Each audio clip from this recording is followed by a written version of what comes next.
Kazuo Odashi é um dos últimos membros vivos de um grupo que nunca quis, na verdade, sobreviver. Ele quer lembrar ao Japão que, antes de seu sucesso moderno, vieram os sacrifícios dos jovens pilotos que deram suas vidas pelo país. Eles eram os kamikazes.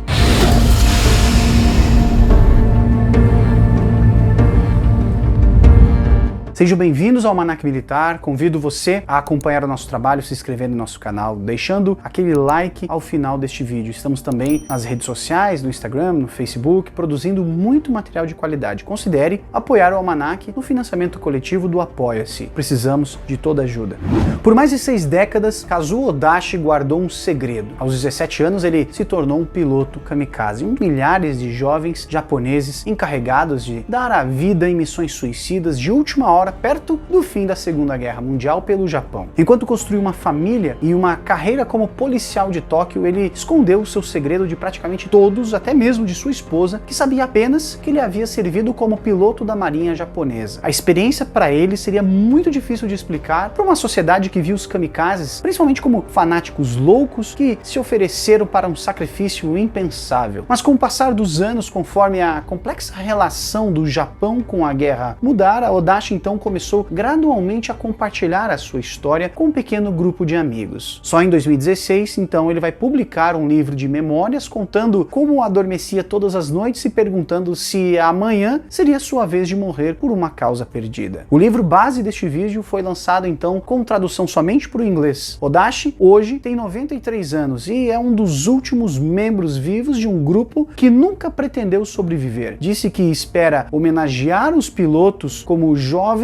cujo valor e patriotismo foram explorados pelo governo. O kamikaze é o símbolo mais poderoso da guerra no Japão, um exemplo forte, vívido, dos perigos do nacionalismo fervoroso e de um fanatismo radical, mas à medida que a geração que viveu a guerra se desvanece na história, os lados políticos opostos do Japão atual estão competindo para reinterpretar o fenômeno kamikaze para um público ainda dividido sobre este legado do conflito. Para a direita japonesa, os kamikazes são um símbolo das virtudes tradicionais e um espírito de alto sacrifício terrivelmente ausente no Japão de hoje. Já para a esquerda, eles fazem parte de uma geração destruída pelo militarismo japonês e um poderoso lembrete da importância de manter o pacifismo do país no pós-guerra. Contudo, o kamikaze como um fato histórico e como um símbolo tem um potencial muito poderoso para ser usado em qualquer um dos polos e espectros políticos contemporâneos. O próprio Odashi tem pouco interesse em política. Hoje em dia ele recebe visitantes em sua casa nos subúrbios de Tóquio, onde ele reencena vividamente antigas cenas de guerra, pisando nos pedais de aviões imaginários ou puxando ferozmente algum manche imaginário. A sua história desafia qualquer estereótipo simples, frequentemente evocado pelos debates políticos atuais. Ele se ofereceu para lutar em uma guerra que acreditava que seu país não venceria. Ele estava preparado para morrer e para proteger aqueles que ele amava, mas não para jogar a sua vida fora. Hoje ele é firmemente contra a guerra e acha que a Constituição pacifista do Japão está bem do jeito que ela está, mas ele continua um forte defensor do direito do país à sua própria autodefesa. Ele não se arrepende de sua decisão de se alistar e visita o santuário Yasukuni, onde gerações de soldados mortos do Japão são consagrados ao lado de alguns de seus mais notórios heróis de guerra, várias vezes por ano, para consolar então a alma de seus amigos que morreram em combate. Tendo crescido numa vila perto de uma base aérea, o Sr. Odashi sempre foi fascinado por aviões, e quando a guerra começou, ele decidiu que um dia então iria voar um. Ele se alistou nas Forças Armadas do Japão no ano de 1943 e se juntou ao chamado Yokaren, um grupo de elite composto por adolescentes que foram tão treinados para serem pilotos da marinha. Os Yokaren, eles eram diferentes dos outros kamikazes, ou seja, eles eram alunos arrancados de suas escolas e condenados à morte com pouca preparação ou treinamento. Ainda assim, os jovens do programa de Odashi, eles foram preparados para morrer em combates aéreos antes mesmo da decisão oficial do governo japonês, e desesperada, diga-se de passagem, para as famosas missões suicidas. Os cadetes, eles eram celebrados como flores de cerejeira, uma flor cuja beleza, bem viva, é acentuada por uma breve existência. Até os botões dos uniformes tinham tinham a flor em relevo e serviam como um lembrete de sua morte iminente em batalha. Todos sabiam que o famoso felizes para sempre era um resultado improvável e que não estavam destinados a viver muito. Quando ele chegou a Taiwan, que estava ocupada pelos japoneses em agosto de 1944, a guerra estava entrando no seu estágio final. As forças japonesas foram esmagadas pela superioridade tecnológica americana e também pela capacidade de produção industrial avassaladora da máquina de guerra americana. Uma vitória dos aliados parecia cada vez mais inevitável e as táticas japonesas começaram então a exigir sacrifícios humanos ainda maiores. Em combates aéreos, os pilotos eram instruídos a mirar e esculpir o inimigo com as suas próprias hélices, conforme palavras do próprio Odashi. E com isso, a morte seria então uma certeza, levando o inimigo junto com ele. As táticas dependiam da crença de que os japoneses aviadores estavam mais dispostos a morrer do que os seus inimigos. A força dessa condenação foi posta à prova pela primeira vez em outubro de 1944, quando a Marinha do Japão decidiu apostar tudo para impedir um ataque americano às suas forças nas Filipinas, durante o que viria a ser conhecido como a Batalha do Golfo de Leyte. Oficiais japoneses explicaram a Odashi e a sua unidade o plano de usar missões suicidas e pediram então voluntários. Eles foram recebidos com um silêncio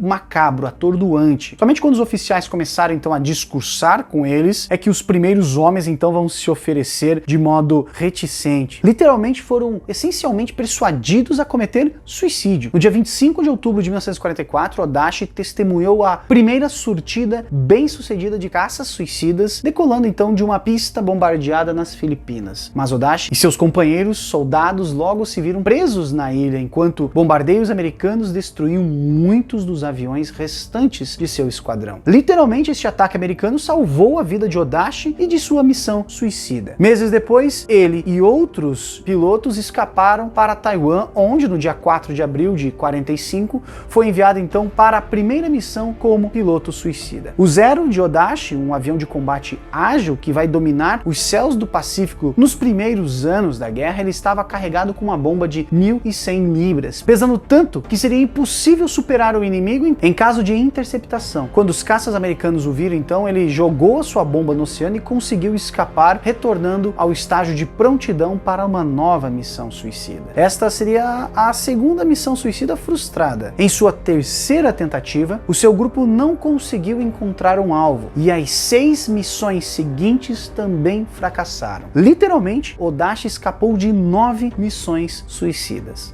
A cada tentativa havia a esperança angustiante de semanas por novas missões. Todas as noites os oficiais anunciavam quem voaria para a batalha no dia seguinte, gerando aquela ansiedade, aquela angústia entre os pilotos. Os pilotos acabaram se tornando indiferentes às questões de vida e morte. A única preocupação dos pilotos era fazer o momento final valer a pena, né? Esse momento, entretanto, nunca chegou para o Odashi. Em sua missão final, seu avião estava se preparando para decolar quando um membro da equipe em terra correu para a pista gritando e acenando para o esquadrão parar. O imperador, naquele momento, tinha acabado de anunciar a rendição do Japão. Odashi iria finalmente então para casa. Em seu retorno, enquanto um trem o levava pelas ruínas de Hiroshima bombardeadas, ele realmente entendeu que a guerra havia acabado. Em sua casa em Tóquio, ele pegou a espada curta cerimonial que comemorava sua condição de então piloto kamikaze e ele a jogou na lareira, onde ela vai derreter e vai virar um pedaço de aço retorcido. Suas únicas lembranças da guerra hoje são um punhado de fotos e um presente de uma jovem que ele conheceu em Taiwan, um lenço de seda feito de paraquedas bordado com flores de cerejeira e uma âncora azul, símbolo dos Yokaren. O Sr. Odashi nunca revelou a identidade desta mulher. É uma das poucas coisas sobre a guerra que ele ainda se recusa a falar. No senso comum, os kamikazes não valorizavam as suas próprias vidas. Contudo, o Sr. Odashi espera que seu livro de memórias lembrem as pessoas não apenas como custos de um conflito, mas pela humanidade de jovens que estavam dispostos para um sacrifício coletivo. Curtiu essa história? Se inscreva no nosso canal, deixe o seu like e apoie o nosso trabalho compartilhando este vídeo. Não esqueça de considerar o apoio ao financiamento coletivo que está aqui embaixo. Um grande abraço e até a próxima.